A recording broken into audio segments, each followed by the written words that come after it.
Hey, what's going down, everybody? This your boy Jay Mason, full effect, inside the time machine on WUAG 103.FM, playing the best of new and old school hip hop, R&B, and everything else in between. With me on the phone right now, I have legendary DJ Red Alert. Red Alert, welcome to the time machine. Peace, everybody. How you doing, my man? I'm doing good, man. It's an honor and a privilege for me to be interviewing you right now. Okay. All right, when did you first fall in love with this thing called hip hop? I fell in love with it right around the very beginning of it because I was going to school up in the Bronx, Duke High School. That's where my friends up there that's from the Bronx, I'm originally from Harlem, was starting to let me know about, the jams that my man was throwing. So I went out there for the first time, and I got to witness seeing the sounds of Kool Herc. Okay, Kool Herc, the legendary DJ. Tell me about the block parties that was going on, like places like Sedgwick and Cedar and all around New York. Well, a lot of people always go and look at Pigeonhole, Sedgwick and Cedar, but it was more than just Sedgwick and Cedar. It was all throughout the Bronx, all throughout parts of Harlem, where people would just come out and vibe because the DJ would come and bring out his sound system, and once you saw that, it was about the time to go down and jam. Mm-hmm. Now, what were some of the popular break beats that DJs loved to use at that time for MCs to freestyle over? Oh, man, the list is long. We talking about records like Apache and I Can't Stop It, Salone 4, and It's Just Begun, and Dance to the Drummer's Beat, and the list is long. Mm-hmm. Very lengthy. And what was your take when you first heard Rapper's Delight? When I first heard Rapper's Delight, and I saw that it was not somebody that was rapping to the records, but it was actually on the record, I was amazed. I was like, oh, my God, get out of here. Never thought it would happen that day that, from what we've been doing in the streets, in the clubs, in the park, wherever it is, that wound up being on recording. Now, the bass line for Rapper's Delight was derived from Chic, Good Times. That's right. One of the records that we also used to be always, rocking back and forth while the MC was reciting over the record.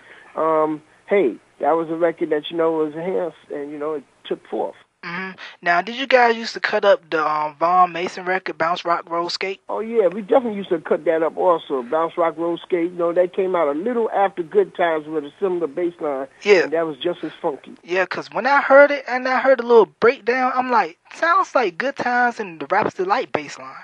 Yeah, it had a similarity, because one time, one thing we even to this day, once a record come out sensational, wherever the track or the sound is, you may have a couple records that come out sound similar to it.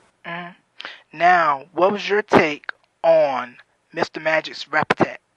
Mr. Magic's Rap Attack, I'll give a lot of respect to my man, Mr. Magic. He's the one that really brought rap music to radio. He first started on a small station called WHBI 105.9 New York, where you had to buy airtime. And he was working at this store called AST. It was an electronic equipment store down on Chambers Street. And while he was working there, he must have made them believe in what he was about to do. So they sponsored him by, getting him some money for airtime, so he would introduce and play all of the earlier rap records that first came out. Now, explain to me the significance of Ralph McDaniels and Video Music Box. Ralph McDaniels is Video Music Box, if a lot of people don't understand. Him along with another fellow by the name of Big Kid, they went and took upon their own self to bring out some underground sounds such that was being visualized, videos, such as underground R&B records or some underground dance records, and most definitely rap records that was not being aired on MTV. Now, that was way before MTV and BET started putting hip-hop in heavy rotation. Most definitely, because they didn't believe in it at that time. They were so used to, the stuff that was out on the norm. Basically, like your adult R&B, like Billy Ocean, Luther, Anita Baker, things like that nature. Right, which is, understandable, even though, they still looked at the youthful side that first was coming out, such as New Edition or whoever was around New Edition at the youthful point in time, but they was never looking at the underground R&B, the underground dance music, or definitely the rap music.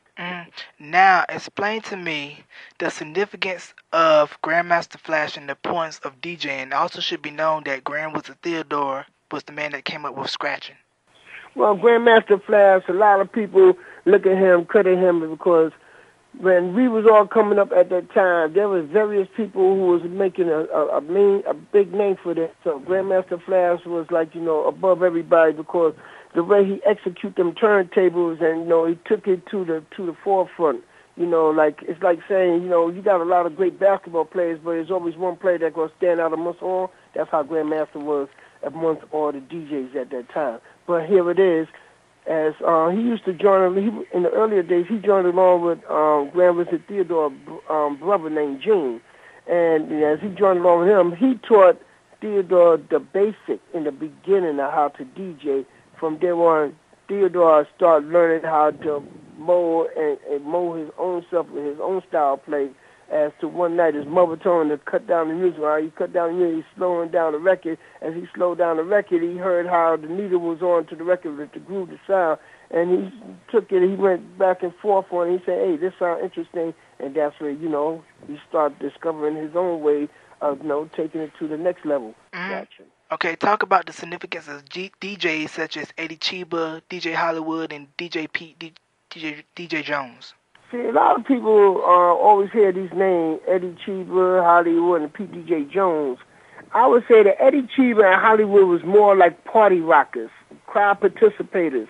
They knew how to drop the right record at the same time and rap along with it to get the crowd motivated and everything. As for Pete DJ Jones, he was a disco DJ, but he also was doing things up in the Bronx and was giving some of the earlier hip-hop people like Lubbock, Starsky, and others a chance to go ahead and play on his set. Mm-hmm. So basically, Hollywood and Chiba, they were basically like what Busy Bee was, and we're going to get into that right now.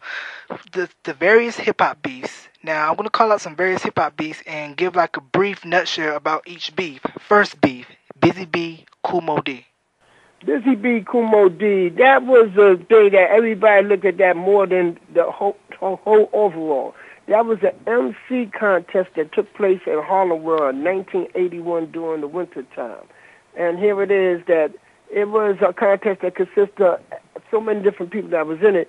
But here it is. Everybody knew that Busy Bee was known for always winning all the different contests. So Moe Dee felt like he wanted to go after Busy Bee. So it was more like, let me go after the winner. Let me go after the champ, so I can knock him out. And that's how that became. So there was never no beef. It was just a challenge upon one person to go after another person. Juice Crew versus BDP. Juice Crew versus BDP. This is nice for me to talk about.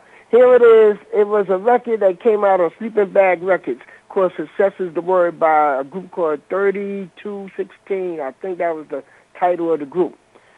Mr. Magic, who had his show on WBLS, he had played this record, and he dissed the record because he was known for dissing and downgrading a lot of things that ever came across his path. He downgraded that record so bad that here it is that the label Sleeping Bags dropped the group. Of course, the group was very perturbed about that, and then, Mr. Magic had a crew under him called the Juice Crew. The Juice Crew that consists of Marley Marv, that was the earlier days of MC Shan and Roxanne Shante and various others up and coming at that time. Here it is, MC Shan made this record produced by Marley called The Bridge.